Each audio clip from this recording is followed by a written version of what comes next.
What if the billboard you pass every morning is making its owner more money than the business advertising on it? A single digital billboard can cost hundreds of thousands of dollars to build. Put $200,000 into one, and depending on where it stands, you could end up with one of the most profitable small investments in America, or a complete financial disaster. Same structure, same price, wildly different outcome.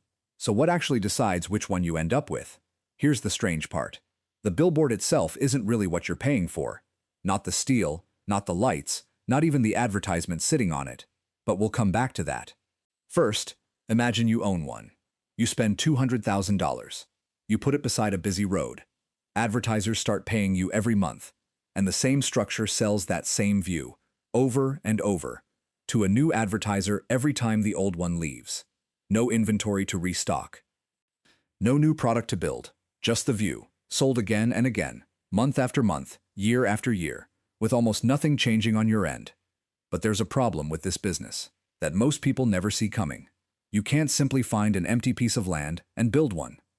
Most cities stopped issuing new billboard permits years ago, and in many markets, they never will again. That sounds like bad news if you're trying to get in. It's actually the opposite. Every billboard already standing becomes more valuable because nobody can build a new one to compete with it. The permit itself, a piece of paper from decades ago, ends up being worth more than the steel bolted to the ground.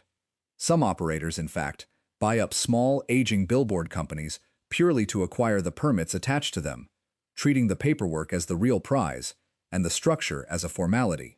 So is a $200,000 billboard automatically a good investment? Not necessarily. There's one number that determines almost everything, and it has nothing to do with how the sign looks, how tall it is, or how expensive the materials were. Traffic. Picture the same structure in two different places. On a road carrying 80,000 cars a day, that billboard could generate around $15,000 a month in a strong market.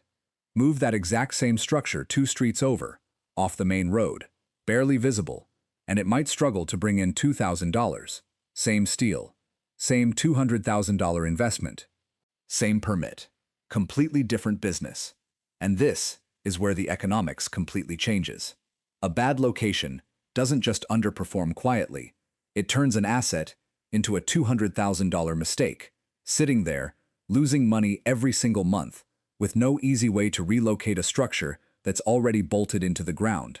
Unlike a failing store, you can't simply move a billboard to a better street corner once construction is finished. The location decision, made once, at the very beginning, quietly determines the entire financial outcome for the next 20 or 30 years. So why are advertisers willing to pay thousands of dollars a month for something as simple as a sign? Visibility. Because a billboard can't be skipped or blocked the way an online ad can. Repetition.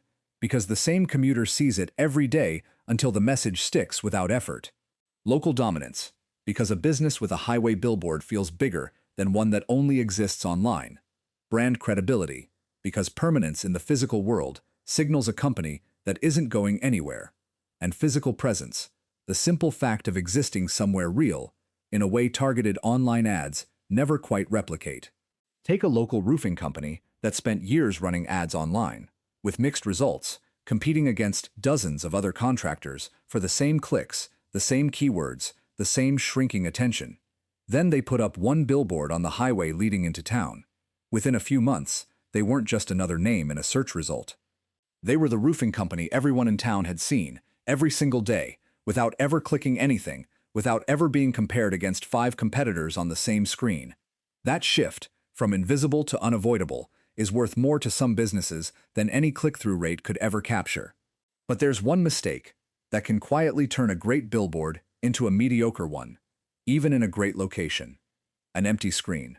A billboard with no advertiser booked isn't just missing revenue, it's actively losing money every day it sits blank, since the lease and insurance costs keep running whether anyone's paying for the space or not.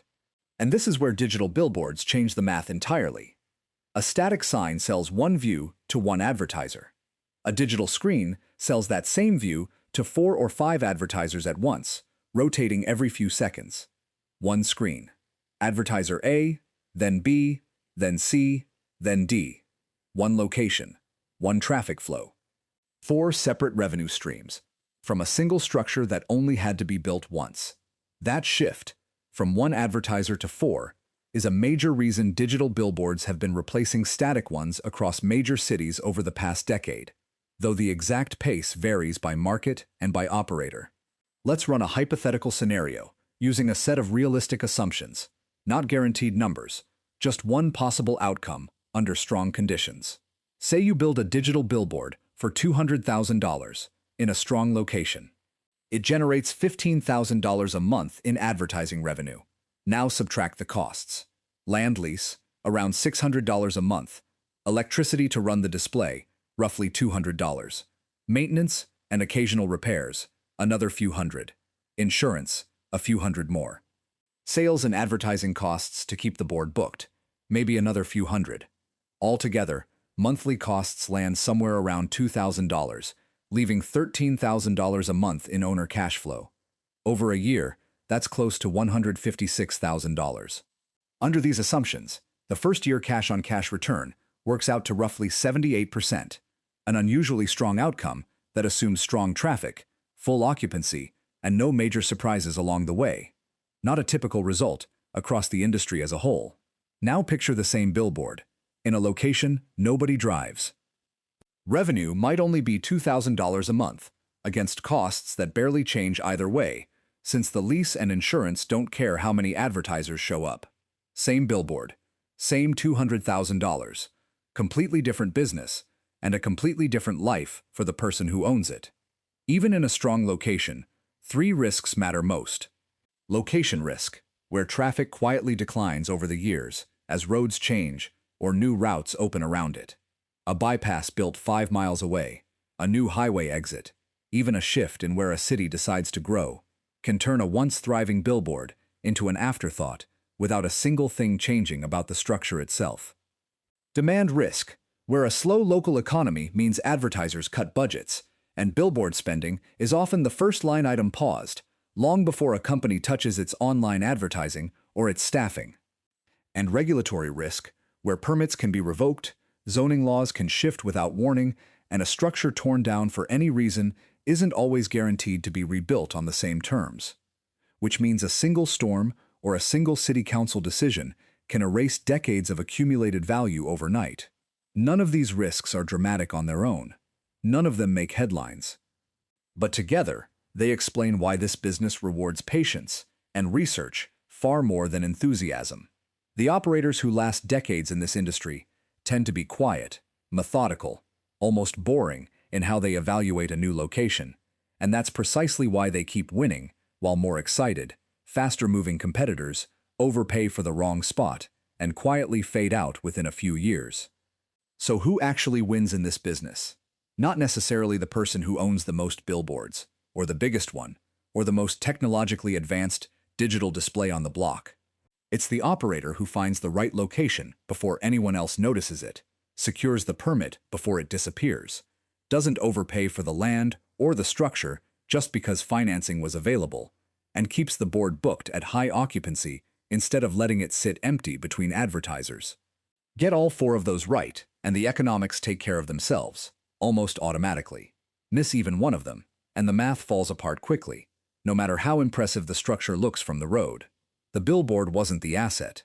The screen wasn't the asset. The advertisement running on it wasn't the asset either. Someone just figured out how to own the view.